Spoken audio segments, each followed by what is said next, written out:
Hello, beautiful people. Welcome to the Integral Stage. I'm here with Brendan Graham Dempsey and Layman Pascal to talk a little bit about the conclusion of the Metamodern Fall Retreat.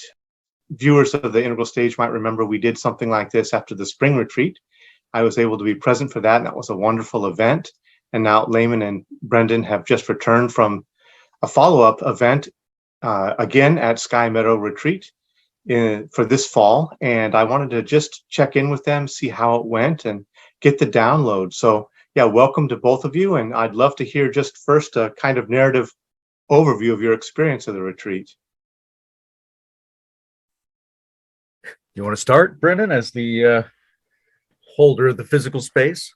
Sure. Yeah. Do you want me to just jump into sort of a narratological kind of chronological breakdown, or should I maybe review the schedule of events is probably a nice way to start. Right. So this retreat was a bit different than last time. We set it up with a pre-retreat up front. So the official retreat was September 30th to October 2nd. And starting on the 26th, people started showing up to be involved in sort of an extended pre-retreat experience where we sort of lived, together in a somewhat kind of intentional community-esque sort of flavor. We're all living in the barn, working the land, having a lot of wonderful conversations, and I'll probably talk to that shortly.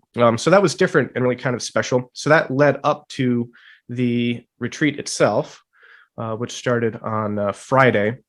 And I should have had the forethought to get one of the programs that we made up for it. But essentially, there was one of the bookending aspects of the retreat, which was really special, was some community ritual engagement. We spent a lot of the pre-retreat time to the degree that you can plan an emergent ritual. We were sort of constructing sacred space and co-creating a kind of ritualistic container for when people showed up. We could kind of enter the container very intentionally. And so some of the pre-retreat time was spent kind of getting that going. So when people showed up on Friday, we did that.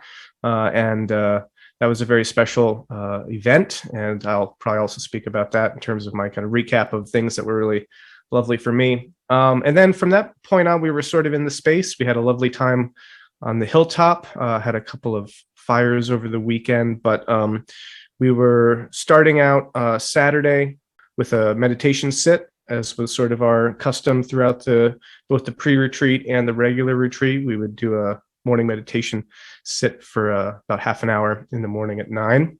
And then that led through to the kind of typical set round of talks.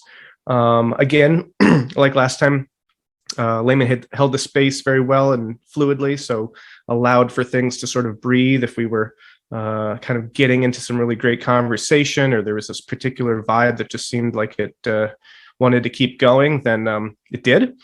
And yeah, I figure maybe, as you say, we'll kind of get into some of the things that really landed for us. So I don't want to preempt that too much, but that was sort of the structure for the retreat. Sunday was a closing ritual where we did something analogous to the opening ritual and kind of saw each other off in a special way. And that was sort of the container. So it kind of started from the 26th and ended on the 2nd. And so it was an extended period for me and for those who were involved in their pre-retreat time. But the retreat was really wonderful, very special. Again, just a really incredible dynamic. So yeah, that'd be sort of the first flush at kind of trying to paint in some of the contours of that. Yeah, I got there. I think I got there on the 26th or maybe the previous evening, however that went. So we held the first day, we just left it completely unscheduled, ended up focusing mostly on conversation and familiarizing ourselves with the landscape, scoping out areas where we might look toward planning the emergent ritual space, and also working the land, trying to be of service since goodness was the theme. We did some wonderful potato and bean harvesting and weeding and things like that. And then starting the next day, we would do a sit in the morning and a sit in the evening with a pondering question during the day. And people would improvisationally contribute to the production of the ritual space until more and more people started to arrive a few days later. And then it became a little bit more structured, but still try to keep it fluid. I think one of the interesting things we did was to provide Greg Henriquez with a feedback session on UTalk and his presentation style. We were also able to put the elders and the women and the youngers in front of the group and have little bits of dialogue with experimental subtypes of the tribe. The rituals went really well, and there was a beautiful combination of seriousness and play. Sometimes it had the feeling of a really supportive fraternity. Sometimes it had the feeling of a Zen monastery. Sometimes it had the feeling of a witch's coven. It strayed across these wonderful areas, always very rich and always very mutually appreciative. How many people came? I believe, I forget what the final tally was. It was somewhere around 14. We had a couple people who were going to show up, but for unfortunate sort of health or whatever reasons, last minute, I think around 3 people couldn't make it more or less the day of, which was a shame. So we would have been more. And for the pre-retreat, I think we were hovering around 6 for most of that. So that was a kind of smaller group. Yeah. And starting around Thursday, more people started showing up for the retreat proper. So we kind of swelled into those numbers, and yeah. Great. I know for this event, as Layman just mentioned, the theme was goodness. And could you kind of set up what was the intention for the retreat in terms of exploring goodness, and especially what did you focus on, and how did you bring that out, and what was the result for you?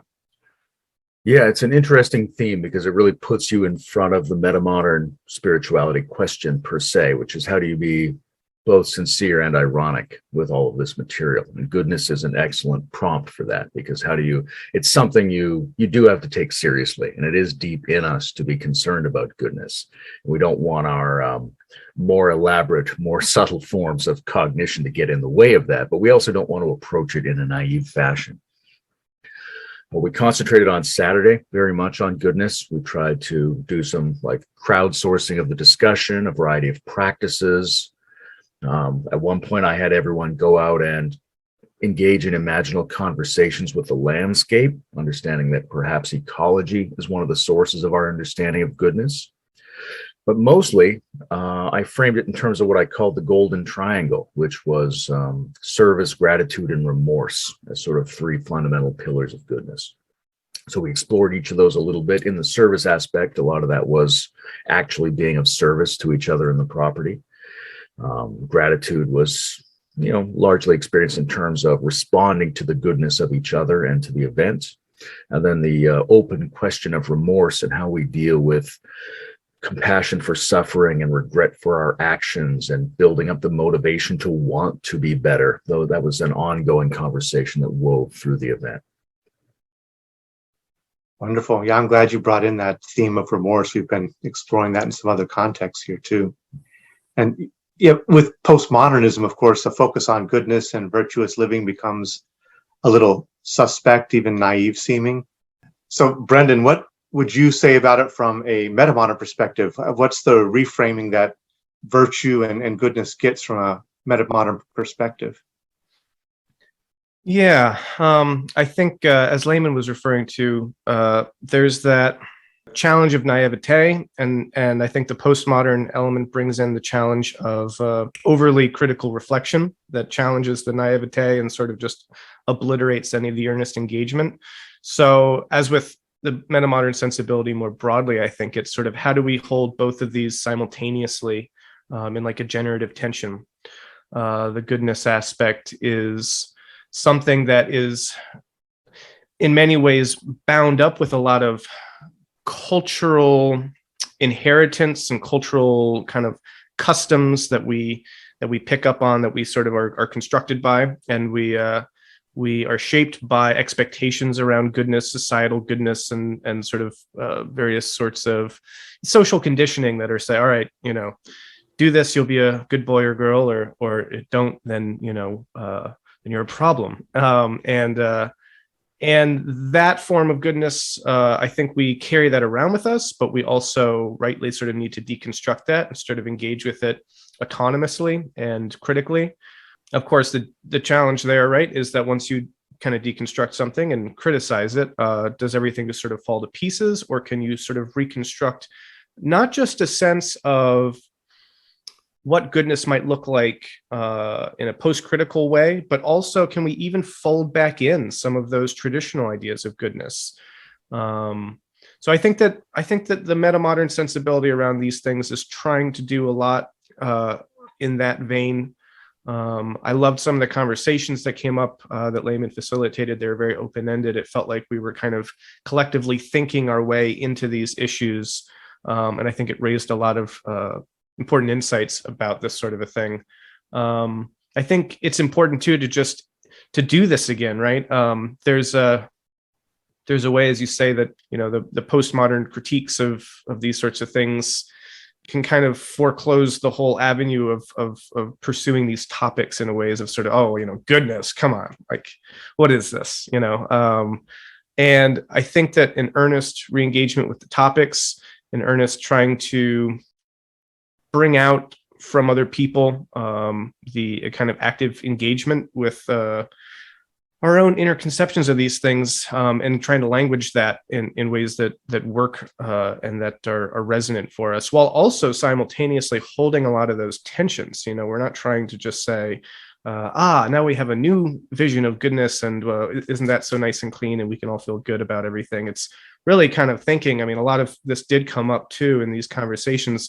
Gosh, well, this form of goodness seems to be maybe in conflict with this kind of goodness, right? Or this goodness at this scale or at this level might be running contrary to the consequences or the implications of goodness at this level. So how do we do that? Do we balance these things? Are they mutually supportive? Are they mutually conflictual? So there's a lot of ways that I think we need to really explore the complexity of goodness, I guess, which of course is one of the buzzwords in these conversations and these scenes, the complexity of things, and how can we get a vision of goodness that interweaves a lot of different ideas together into a more kind of integrated whole. So, that would be how I was thinking about it.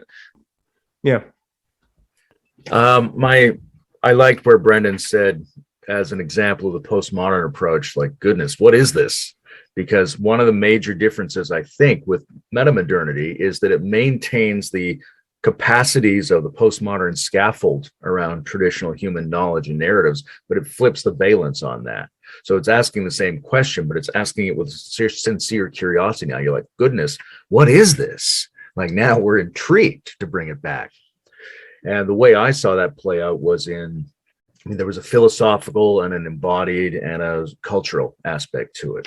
Philosophically, we were able to stand in front of this question, and it's so beautiful to have these emergent turquoise field conversations, because something comes up and people they explore it, but then the exact opposite comes up and they move over to that, but it hasn't canceled out or relativized anything. We're just all in the same conversation of holding the way these alternative contexts sharpen the subject of the inquiry. A lot of it, though, is the embodied, is the praxis element, right? That we don't have to commit to any particular ontological or metaphysical structure in order to understand that goodness can be good for us, that it names something that's relevant to ourselves and society and culture, that it has a particular chemistry, it has a neurological signature, it has relevant utility. It's not just someone else's cultural imposition on you.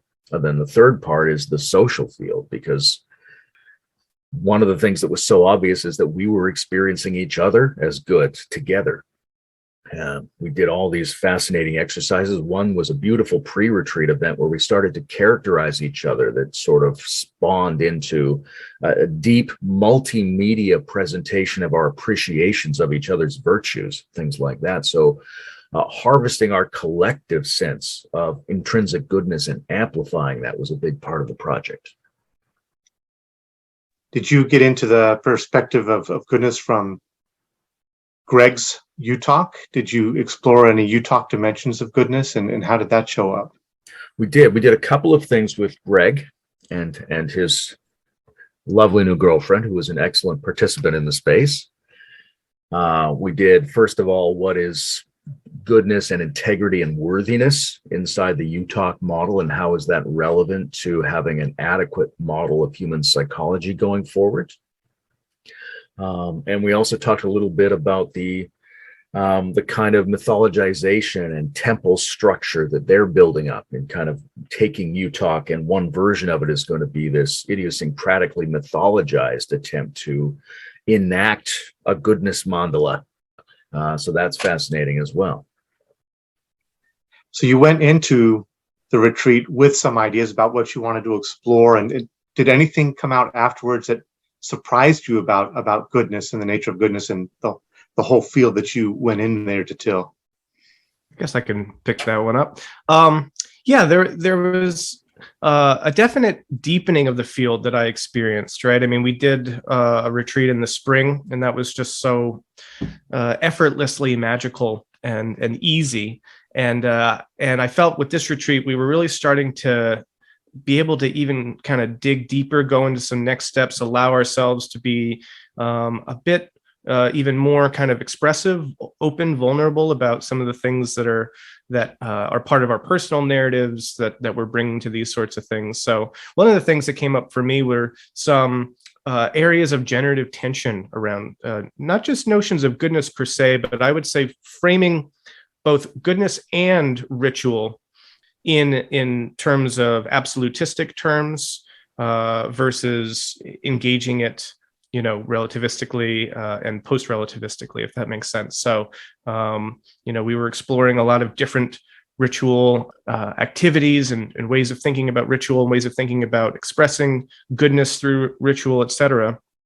And we opened up some really, I think, as I say, sort of productive conversation around what do we do with more traditional ways of thinking about these things and enacting them. What do we do about versions of the religious good and religious right? Right, I guess, in this case, in both senses, R-I-G-H-T and R-I-T-E, that come from the past and maybe arose in a more kind of, amber or blue context that are sort of more ritualistic in the way that word might kind of tend to land pejoratively for some folks. And how do we fold that in, right? What does it look like to engage with good and ritual really across the whole developmental span?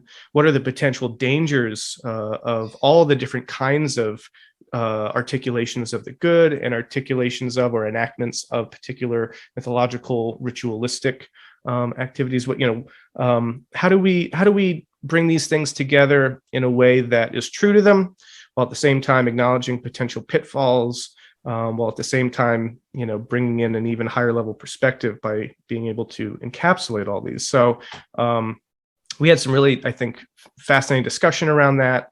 And that was part of, I think, again, the sort of like just deepening of the field of sort of like being able to really get into some of these things and express ourselves around them and dissect them a bit more. So that was good. And in a similar vein, getting into deeper understandings about how we see the world, how we're applying the models that we're doing.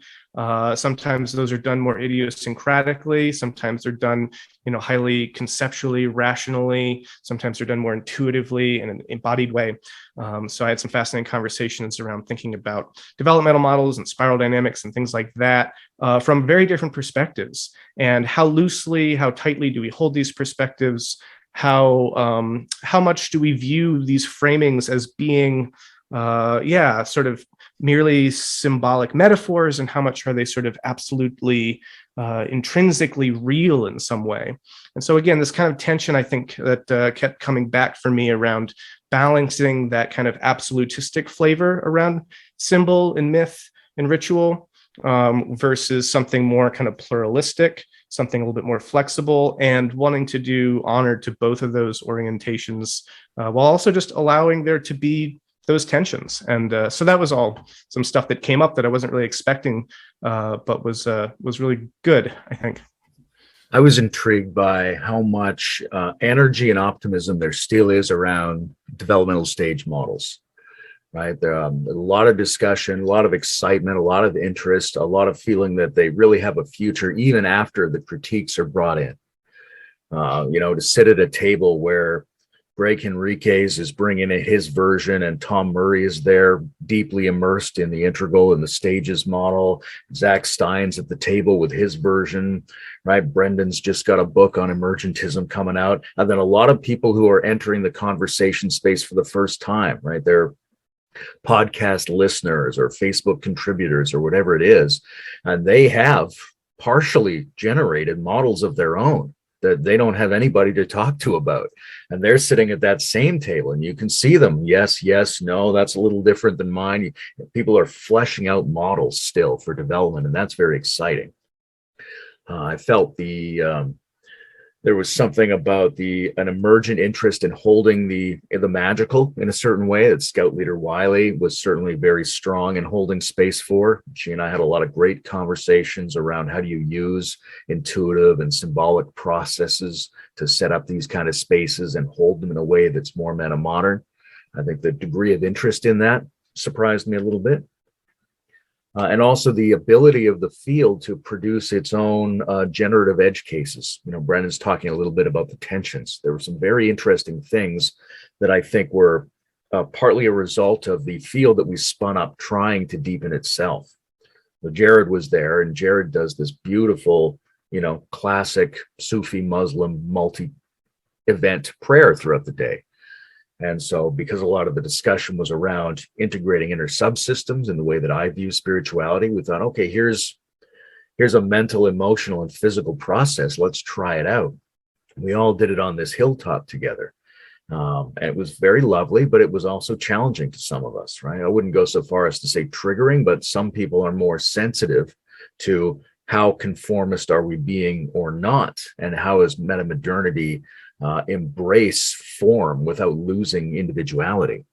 And it brought up great conversations. And in those conversations, a principle kind of emerged. I think Tom Murray named it first, a kind of canary in the coal mine principle, which is that we don't know exactly where the limits of this are, but the people who are the most sensitive to any given issue, they need to be able to voice that. And the field has to feel like it wants them to voice that so that we can use that to help navigate. Right. So people have issues with different things. And if we're doing it right, those issues become part of the spontaneous service to what we're collectively generating. You've just hit me on the head with one corner of your golden triangle. Remorse. I already felt remorse because I was not there with you guys, but now hearing about all the other people who were there and this kind of content, wham, thanks for that.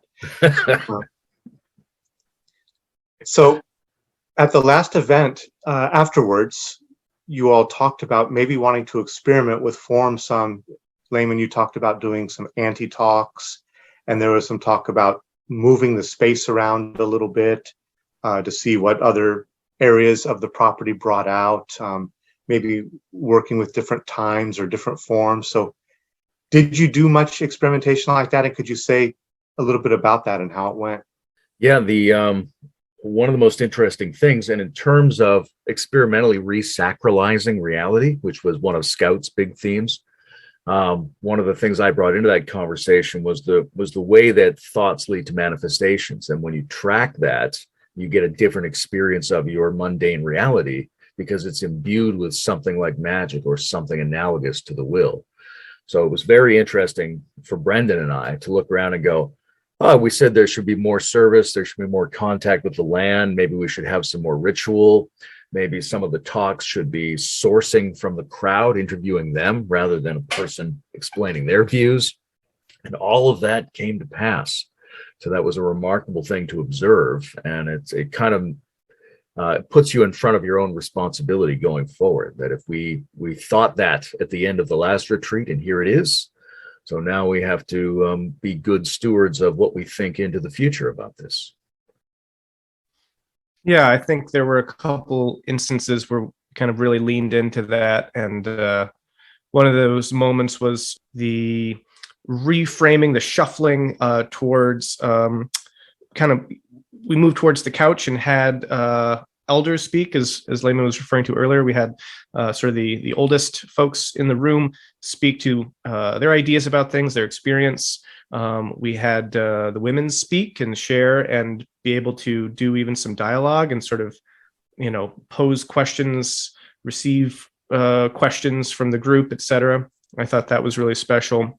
And we had the youngest group share. So there was sort of a focusing on or a centering in a different way towards some other voices that might get left out, or in other ways just sort of not receive the kind of attention that I feel like their perspectives can bring to the field and to the conversation. So very intentionally kind of creating a space for that to happen was something Layman facilitated, and I think that was really special.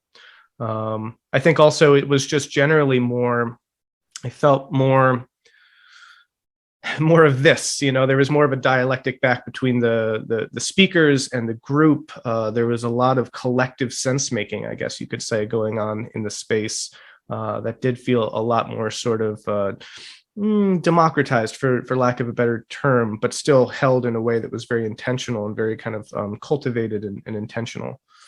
So but both of those things did happen, and that was great because as Layman said, we had a sense all the way from the end of the last retreat of, what about this? What if we did this? And then to see that manifested is very special, and to see it manifested in a way that seems to be edifying for folks and to really do the thing that you hoped it might contribute towards is very special. And I think all that definitely happened.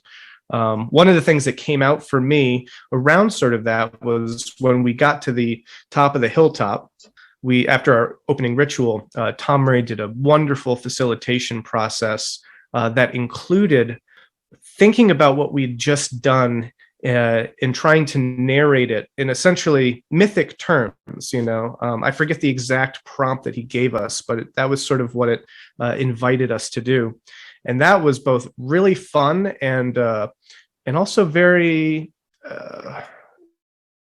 insightful.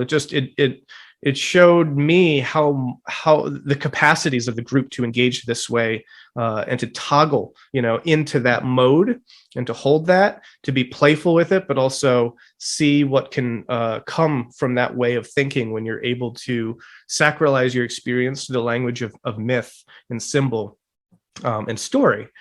So I thought that kind of allowing Tom to facilitate in that way in that moment was really special, and it opened up things that otherwise wouldn't have come forth. So that was really great. Yeah, there's one of the things that I'm trying to do now is harvest what were the emergent successes and put them together with what we expected to work, and turned out it did work. So when I invited Tom to do that facilitation, I had no idea what he was going to do. And I think he didn't have any idea what he was going to do. But it really brought an element of post-ritual assimilation. And then, like Brendan was saying, this experimental mythologization of what we had done. And I feel like that's a piece, that we should keep. Abraham had said something about wanting the rituals to have a little bit more edge, when maybe we'd use blindfolds next time. There are all these sort of little bits of spontaneously emergent suggestion where we go, yeah, actually we should lean a little bit more that way next time. So it does seem like the turquoise intersubjectivity of it is steering a little bit. We just have to be alert and responsive to that, and evaluate it next to what our plan was, and also if anything didn't quite go the way we wanted, that kind of stuff.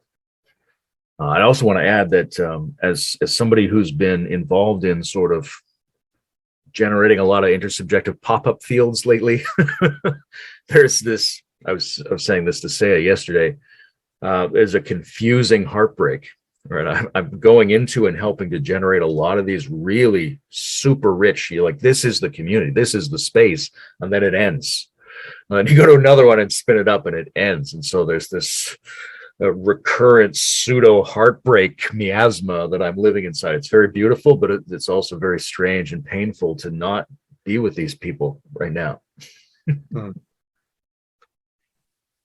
In our last discussion, when we did this after the spring retreat, you were contemplating a fall retreat. And I remember Brendan mentioning maybe the complementarity of the planting of the spring and the harvest in the fall. And that really did make sense. As I think Stishan had brought that out, it really did make sense to sacralize this moment and to focus on that. And I think goodness and the goodness of the bounty is a very wonderful and traditional thing. And Layman, you're just touching on that, on harvesting some of that. And just wanted to ask more generally, what are the harvests for both of you?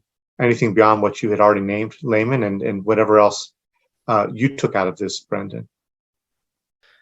Well, for one thing, I do want to name too, because just to presence it again, there's a very real harvest that took place, and so that is both it's a very lovely thing for me, being just in this field, but also being at Sky Meadow and being on this land and seeing people engaging with the land and having the actual, just real pragmatic, beneficial help of other hands to work with in the field.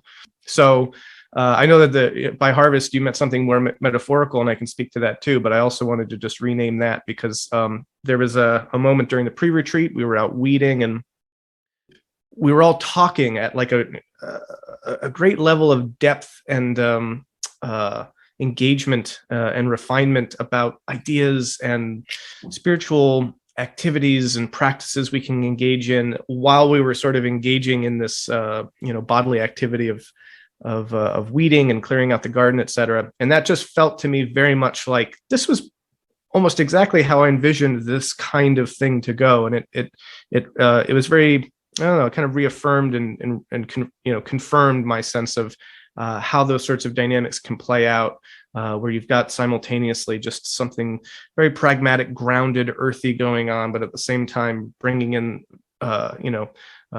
a very high level of kind of conceptual discourse while simultaneously trying to remain aware of emotional goings on in the body. And so a lot of what Layman talks about in terms of, kind of integrating your various subsystems, we were actively engaging in and talking about as we were doing all this. So that was very special to me.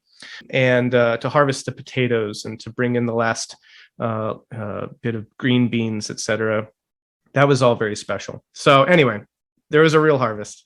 The more metaphorical harvest, I would say, to touch on some of this stuff too, around this deepening of the field and the sense of appreciation for how much energy is still there. One thing that came up for me was for both retreats, and this is continuing, people show up that I'd never met before, I'd never heard of before. I'm like, oh, okay, who are you? This is great, And so what I tend to think of is sort of whatever this field might be, just based on who I'm familiar with. It's so much bigger than that, right? There are people tuning in and engaging with these conversations and with the field in ways that aren't in my immediate kind of ken, right? So they're coming into things and they're finding this space, and they're sort of not on my map yet. But these retreats and these sorts of events are ways that sort of really starts to come together, and people find each other in a very literal way.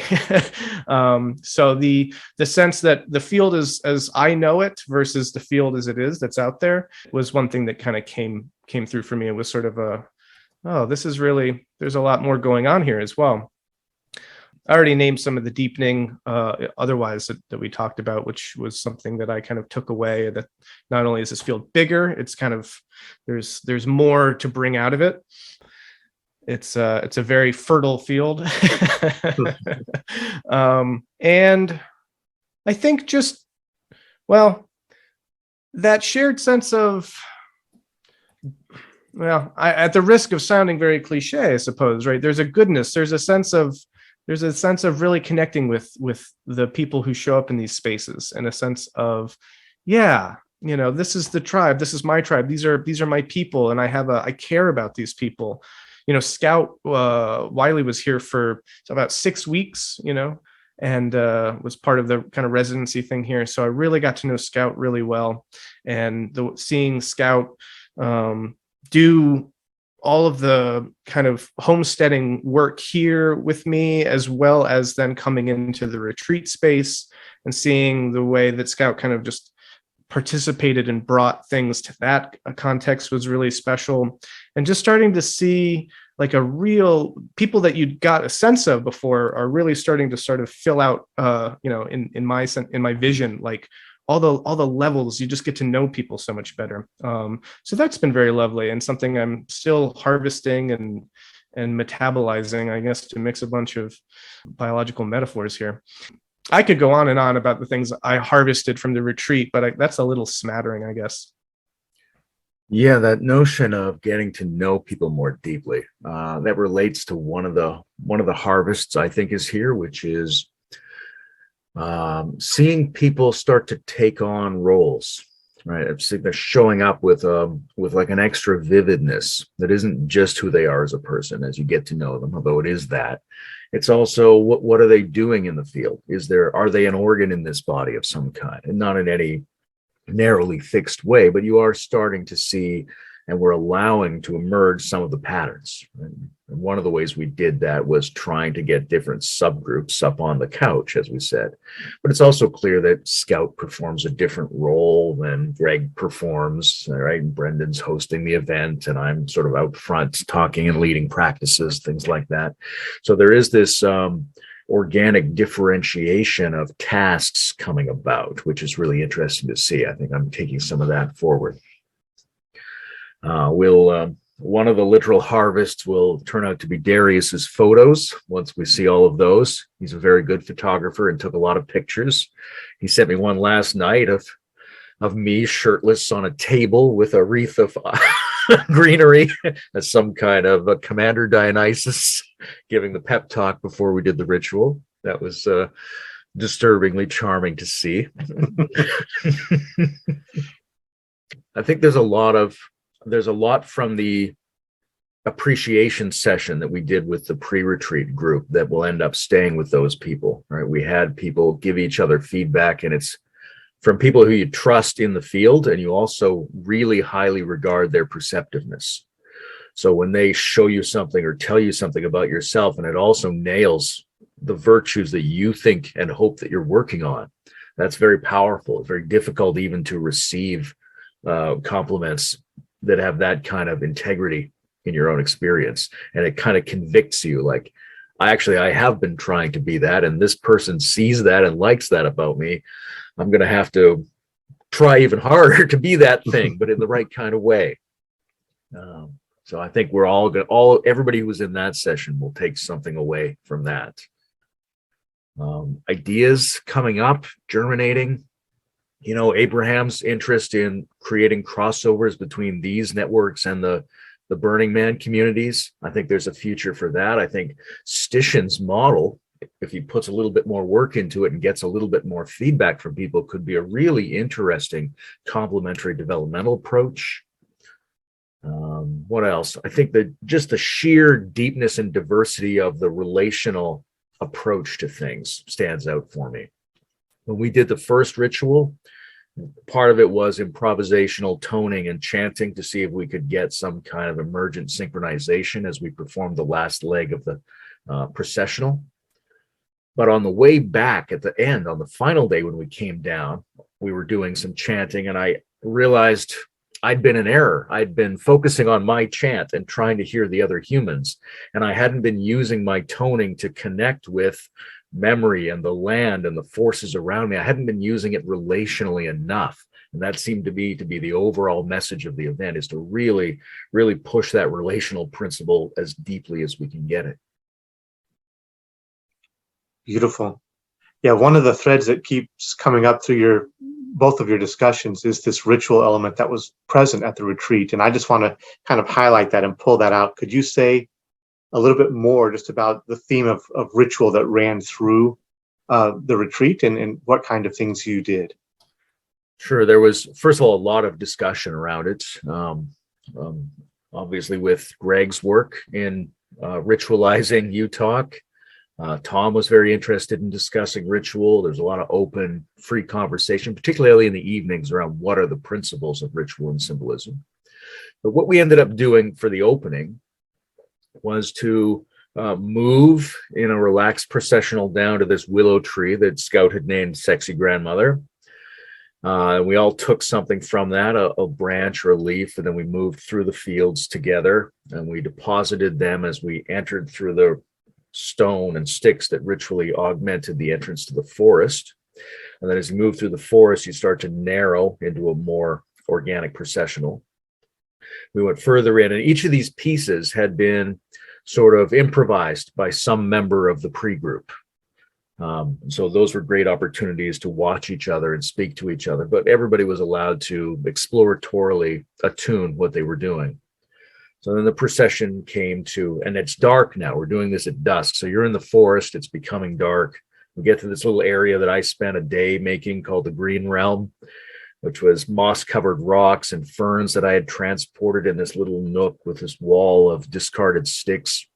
And for me, that was one of the richest aspects of the thing, was to spend that day, literally elbow deep in the muck, in the woods. I was barefoot the whole time. I have only one big hole in my foot to show for it, but really, really connecting with the landscape there is important. And then we scattered through the forest because there were different pathways and different other little temple-like stations that people had put together. So then you're on your own in the dark forest, knowing you roughly have to make it to the hill where you'll come up into a little bit more light. And as people got there, then we moved through a strange bardo bit of forest.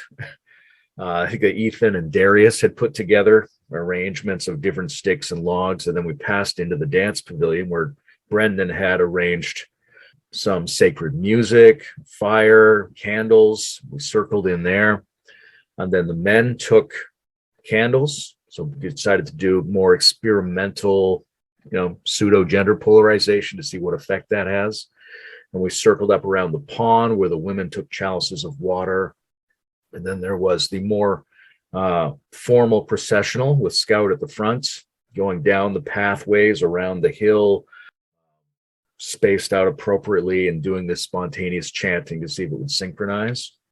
And then looping back up around the hill through some brush, past this large stone that we'd set up, and then circling in around the fire. And there was actually no plan to do this, but it's now completely dark at the top. And we ended up having this beautiful little arrangement of the water chalices and the candles. It was absolutely lovely. And then we settled down there in the dark together and lit the fire. And then there were elemental aspects to it as well. So we have the land because that's the hill. We're taking the fire and the water with us. We'd arranged some wind chimes and some other things that would dangle in the breeze at the top to sort of capture the wind element, with the idea that the correct balance of the experiential or the phenomenological elemental energies that would produce the fifth element of ether, so to speak, an enlivening quality. And then we proceeded from there to something we really should have anticipated ought to be part of the ritual, which was what Tom guided us through, an assimilation of what we'd done, and then an imaginal transfiguration of that practice. Yeah, that was a great summary. And it was a beautiful experience. It was really lovely. It felt really nice to me to have that perfect balance, it seemed, of just looseness, but also incredible intentionality and cultivation and presence, and enough of a container, enough structure, but also enough porousness so that things could move through that structure and find kind of their natural avenues. So that was really lovely. And I guess to speak to some of the conceptual side of things, I mean, doing all this, setting this up was a big part of the pre-retreat. It was a big, it was a thinking about construction of ritual and the engagement with ritual, I think, was a sort of leitmotif that went through the entire event. And so to your kind of broader question, Bruce, I think that one of the things that really did land for me, because we had some great conversations, I mean, throughout the entire event was full of considering the right relationship with ritual. When does it work for people? When does it not? When does it feel too overbearing? When does it not feel structured enough? As well as a big thing for me was around autonomy and the kind of group will. By participating in the ritual, you're sort of autonomously sort of allowing yourself to enter into something bigger that's sort of being pre-established, preordained for you to participate in. And so there's a willful sense of, I am sacrificing some of my autonomy in order to experience this thing more collectively, but then also being aware and tracking how much autonomy is one being is one losing. What are the downsides to that? Do we find ourselves ever in situations where the collective will might be molding the individual will in a way that feels deeply uncomfortable? When do we sit with that discomfort versus when do we push back against it and try to reassert some of our individual autonomy? So there's a lot here, I think, about agency and communion that comes up for me around ritual and trying to get that balance right. I think Layman already named that canary in the coal mine element of people relating to ritual very differently and having different experiences with it, and where someone, where one person might feel like, yeah, this is a good sort of collective, balance that's being struck. For another person, that might feel like, I'm not able to be enough of myself in this moment. I'm not able to speak to enough of the individual, contingent, idiosyncratic reality of my own experience, right? So those were some of the major themes that kept coming up for me around ritual, and having opportunities to experience that in rituals that in some ways were, I'd say, highly coherent, some that were more that lacked some of that coherency, and playing around with and experiencing different forms of that and how that can come through. Seeing what you're tracking with in those triggering moments of how that plays out for people, hearing how other people like Greg and Masya are doing ritual mythopoetically through the UTOC framework. And then that's another element there too, is how seriously do we participate in our self-constructed myths, in our rituals? How much do we allow them to sort of be the lens through which we see the world, or how much do we need to toggle back and forth between sort of a mythos logos kind of dance, the earnestness and the cynicism, let's say, or the the sincerity and the irony there that's doing some kind of opponent processing. So yeah, those were a bunch of elements around ritual, thinking about ritual that came up, and I think we're really illuminating. And I look forward to seeing how all of that ties into future versions of the retreats, and how we digest that into something going forward. I mean, some of this will be perpetual tensions within the very essence of ritual itself.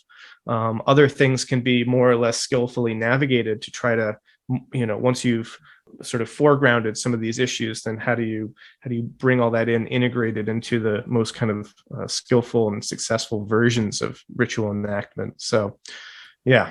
There's an interesting thing there, which is we can have a lot of these really high level conversations online, but you get a different take on it when you can experimentally pass in and out of different versions of the practice space, and then during that or around that have those conversations informed by that richness. The question of autonomy in ritual is fascinating, and Brendan and I have discussed this a few times already, because there's such a spectrum of meanings of autonomy. Right? There's one thing, if I voluntarily surrender my autonomy, am I conforming, or is that an act of agency? And then if there's a point in that process where I think this is a little more than I expected, and then if I decide to keep going, is that decision an amplification of my agency, or am I now surrendered to the group conformity? And then a third piece is, how conscious is agency and autonomy? The idea was to redo the ritual in the daylight at the end, but I'd gone to scout and said, listen, you're going to be at the head of the procession. Why don't you move in, start the ritual, but then begin to move intuitively, and we'll all just follow you and see where that goes. And that was a very strange thing to do for a long time through the dark woods, not knowing how it's going or not. But the question is that intuitive prompting that she's using, is that a surrender of or an intensification of her agency, right? It may be an agency from a different part of ourselves, or it might be a decrease of agency. And those are questions we can face by putting our toe in the water and living them out a little bit. One thing that really brings up for me too, that just occurred, which I think is also very fascinating, is a lot of ritual traditionally, the container of trust that exists there exists in relationship to the absolute on high. It's like we do the thing because like God told us how to do this, or the Lord taught us how to pray, or the Buddha taught us how to meditate. Whatever it is, there's this threading back to some often kind of larger than life, if not holy and divine and transcendent and infallible source to these ritualistic activities. And one of the things that marks, I think, a real difference in this context is however we individually might relate to those ideas, those entities, such as they might be, we are constructing the ritualistic activities as a field, imminently, emergently, right? So a lot of that container then is built up from the trust of the community itself. And you can, again, individually link that to deeper levels of collective or individual intuition. You can link it to the various, higher level egregores and manifest entities that might come emergently from surplus coherence of group organizations doing similar activities in tandem. There are lots of ways you can conceptualize that can be analogous to some of those more traditional framings of the source of authority for ritual engagement. But at the same time, because those are also idiosyncratic, there's that lack of coherence. That's sort of going to cause everyone to do that slightly differently, unless, again, something were more intentionally kind of mapped together. And whether or not that would be a good thing or a bad thing to do in this space is an interesting question. But I just wanted to presence that idea that I think a lot of us are acting with sort of the absent center there in terms of that transcendent absolute that would sort of ground or otherwise authorize the ritual, the specific ritual that's being done. And so it raises questions about how we justify those engagements then individually, right? As I was referring to earlier, that sense of autonomy and group will that are acting simultaneously. It's probably a lot easier to surrender your autonomy when you feel like you're surrendering your autonomy to a group that is sort of sanctioned by the divine will. You know what I mean? It's sort of like, all right, I'm safe to do this because, I don't know, Jesus take the wheel or something without being flippant. But you know what I mean? That's a very different sort of a thing than, hey, let's all come together. Let's emergently construct ritual together. And then you're getting a different sort of grounding, I think, for different people. So that would be a really interesting thing to explore, I think, a bit more. Yeah, the shift in the justification frame is really interesting, right? Because a lot of what we discussed around goodness was how do we use the imaginal to amplify goodness, right? And so there's a notion of the supreme good. There's a notion of like a karmic index around the good. There's the notion of like listening to the lands. There's these different imaginal frameworks for amplifying the good. So we do have, and there was large agreement on the gestural and embodied imaginal reality of having a supreme good. And a lot of these people are also exploratorily invested in lineages that are sourced in some kind of traditional authority. So we're sharing all of that. But at the same time, the way we're dealing with ritual is not based on that kind of a justification. In fact, we had a lot of discussion at the beginning about thinking of it in the reverse fashion. If you build it, they will come, right? So that you don't have the sacred thing and therefore anoint it based on authority with the ritual. You set the ritual up and allow that to show you how to be sacred and show you what is sacred. You build the temple as a kind of gymnasium that trains us up to have a sacred understanding rather than build it based on some sacred understanding we think we already have. There's a shift in the justification to place the emphasis on the enactments and then retro-engineer the understanding. I think that's probably characteristic of a lot of the metamodern level emergent approaches to these kinds of sacred activities. Yeah, this raises, questions of not only like a metamodern understanding, but also post-metaphysical understanding of ritual, right? And I think Layman and I have explored a lot in that area of post-metaphysics, and we'll probably have something to say about that. But I'm thinking right now about Tom Murray, because he's also done a lot of work around post-metaphysics, and he's also done a lot of work around wisdom and emergent wisdom.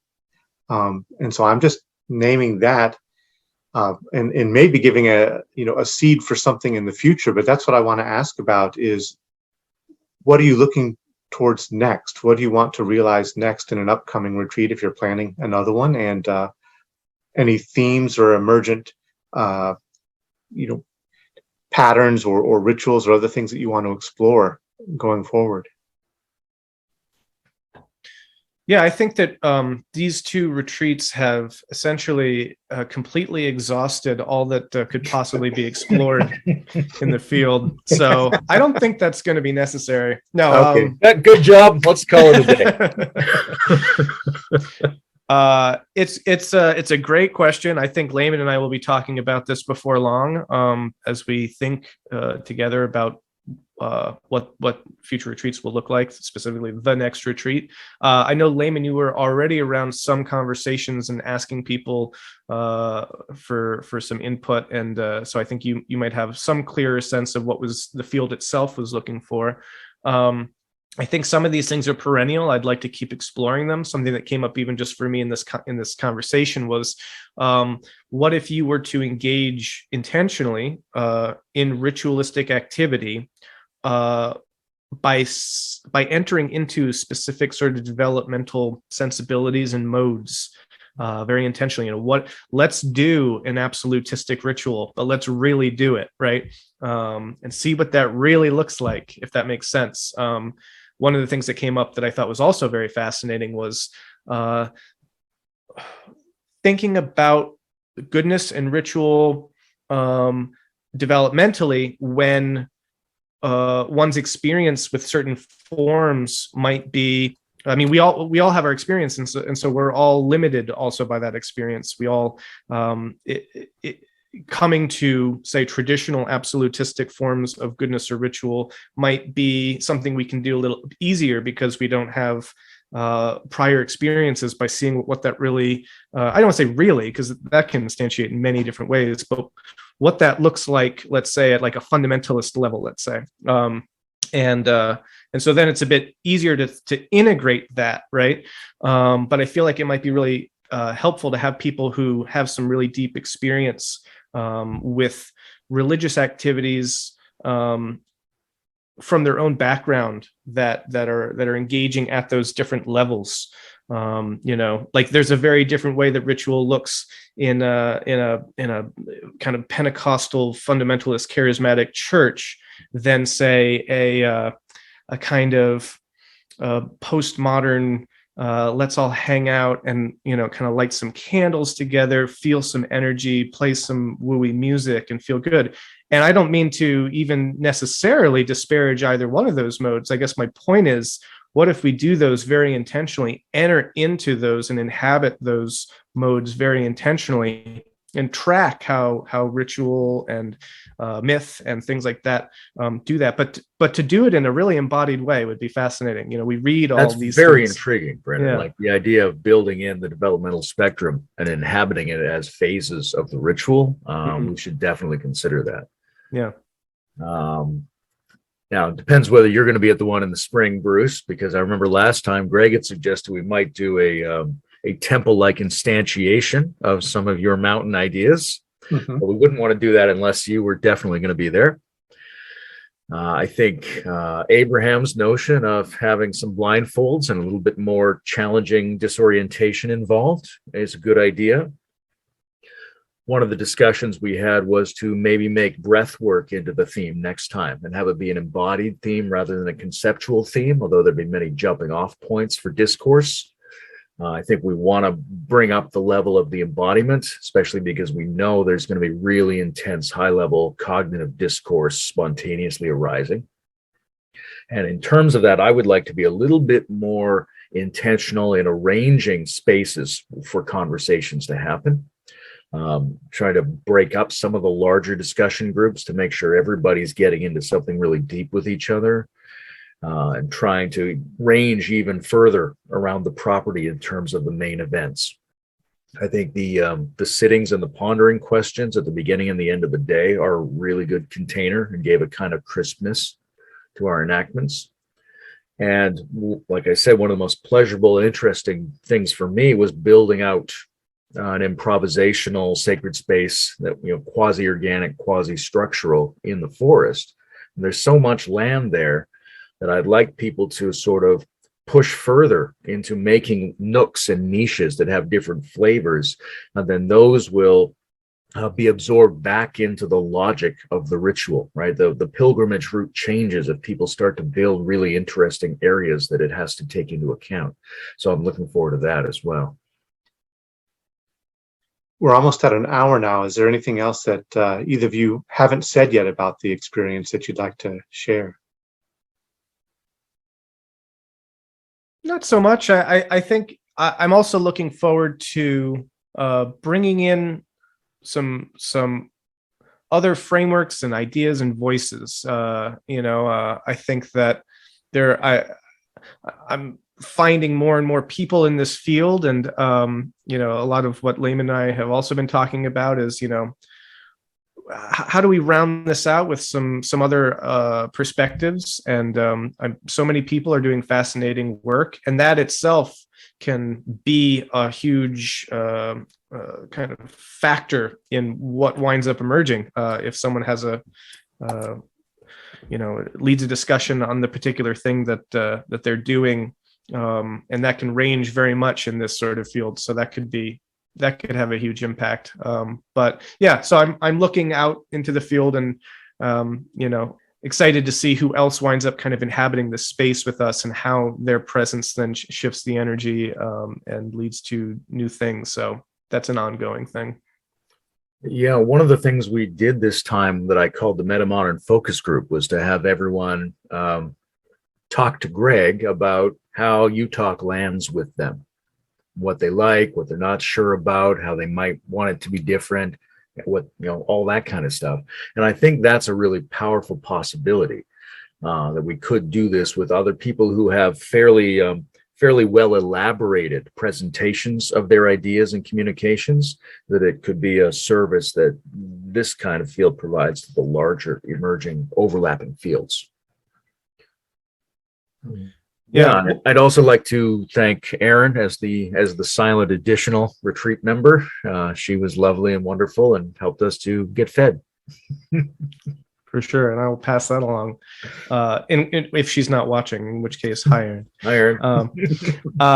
I'd also, one more thing I'll throw into is there's one thing that was really lovely was starting to, again, when I say deepening the field, I mean that also emotionally, that there's more of our experiences coming out, our pasts, our triggers, our desires, our frustrations, all of the more inner parts of ourselves that we tend to maybe occlude a bit when we're sort of up here. People often bring up, oh, we need more embodiment, and I hear that critique, and I understand, I think, a bit of what's meant, but that can also then lead to just sort of, all right, well, then we'll shelve the conceptual stuff and we'll go do some yoga or something, right? And then there's this whole sense that, like, well, wait, we were having this really beautiful, lovely, rich conversation, all tracking with each other and going somewhere, and like, how is that not embodied? But one thing I'd just like to see more of is that kind of heart element open up a bit more. Not to say that it wasn't open in the past couple of retreats, but one thing, and maybe this is again kind of my kind of Christian evangelical background coming up, is that when I think of kind of religious community, spiritual community, and there's a sense of being able to share deeply from yourself, and being held in a space that can be very supportive of that. Of course, that always presents new dangers, pitfalls, vulnerabilities, but that's in some ways the point, and it's some ways something that itself needs to be, I think, learned to. We need to learn how to do that together. So I'm excited, I guess is how I would frame it, to see this continue to happen and to be able to know each other better and to feel more known. I think would be one way of thinking about that. So. Yeah, I think we're looking toward having one in the spring, and thinking of these as spring and autumn as part of a Metamodern sacred calendar, right? As something people could reliably know is going to be there at those transition points in the year. And I think there's Brendan described it as something we're learning to do, right? There is an emerging skill set about how to do these fields. A lot of people are participating in that, and we want it to be secure enough to hold us so that it can evolve into these more complex forms. And the danger would be rushing that. right? So we want it to grow at its own pace. We need to set up this field and have it be competent enough that it naturally wants to draw in these extra elements of the personal, the emotional, the unconscious, all these sorts of things, and not stand back from it and go, all right, you need more of the embodiment, or here it needs to be more challenged, or something like that, right? You don't want to throw things at it to correct it externally and artificially from outside the field. I think you want to maximally, as much as we see that this is working, cause the field to grow and unfold and show that it's ready to fold these things in and take advantage of these additional phenomenon as part of its own growth and deepening. Mm-hmm. Yeah, the last time we did this, all three of us were still carrying the glow from the event. And this time I feel like both of you have helped pass some of the glow to me, because now I'm feeling some of the warmth of what you just experienced, and really appreciate both of your narratives about that, and look forward to whatever else can come in this space. I think it's something beautiful growing.